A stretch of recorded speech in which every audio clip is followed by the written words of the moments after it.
చాలాన్ అనేటువంటిది రేవంత్ రెడ్డి గారు ఒక ఆరోపణ మాత్రమే. It's not a conclusion, it's not a judgement.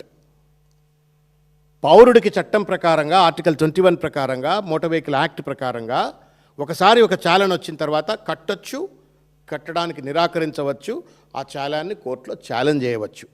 చేసిన తర్వాత మాత్రమే ఒకవేళ కోర్టు నిర్ధారించినట్టయితే మాత్రమే చాలాన్కు సొమ్ము కట్టించుకునేటువంటి ఒక అధికారం ప్రభుత్వానికి కానీ లేకపోతే పోలీసులకు కానీ మోటార్ వెహికల్ డిపార్ట్మెంట్ కానీ ఉంటుంది. ఈ మాత్రం ఇంగితం మీకు లేదా అని చెప్పి నేను అడుగుతా ఉన్నాను. తర్వాత బ్యాంక్ అకౌంట్ నా ఆస్తి, పౌరుల ఆస్తి, ఆటోమేటిక్ డెబిట్ ఎట్ట పెట్టుకుంటాను అంటే వ్యక్తిగత ఆస్తి హక్కు పైన కూడా రేవంత్ రెడ్డి గారి వాళ్ళ దాడికి పాల్పడుతున్నట్టుగా కనబడతా ఉంది. మూడవ ముఖ్యమైన అంశం ఏంటంటే బ్యాంకులు function under the government of India. They function under the government of India. మీరు బ్యాంకింగ్ చట్టాల ప్రకారంగా రాజ్యాంగం ప్రకారంగా అవి యూనియన్ లిస్ట్లో ఉన్నటువంటివి.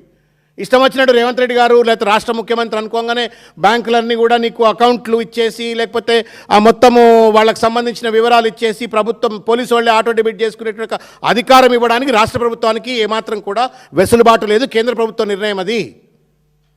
అదొక పద్ధతి. నా అకౌంట్ వివరాలు, నా అకౌంట్లో ఎంత డబ్బు ఉన్నది అనేటువంటి ఒక వివరాలను తెలుసుకునేటువంటి ఒక హక్కు ప్రభుత్వానికి లేదు. This is an invasion of right to privacy. Several judgments ఉన్నాయి, సుప్రీంకోర్టు జడ్జిమెంట్స్ ఉంది, రాజ్యాంగపరమైనటువంటి ఒక నియంత్రణలు ఉన్నాయి. ఇవన్నీ ఉన్న తర్వాత ఏం సోయి లేకుండా ఏది పడితే అది మాట్లాడుతూ ఉన్నారు రేవంత్ రెడ్డి గారు. నేను అడుగుతా ఉన్నాను రేవంత్ రెడ్డి గారిని, కనీసం ఈ ప్రకటన చేసే ముందు నీ సొంత క్యాబినెట్ మంత్రులతో అయినా చర్చ చేశారా? క్యాబినెట్ మంత్రులతో చర్చ చేశారా? ఆయన ఎవరు? అడ్వకేట్ జనరల్, లక్షల రూపాయల జీతం ఇచ్చి మనం ప్రభుత్వం పెట్టుకున్న అడ్వకేట్ జనరల్ సుదర్శన్ రెడ్డి గారితో ఆయనతో మాట్లాడినారా?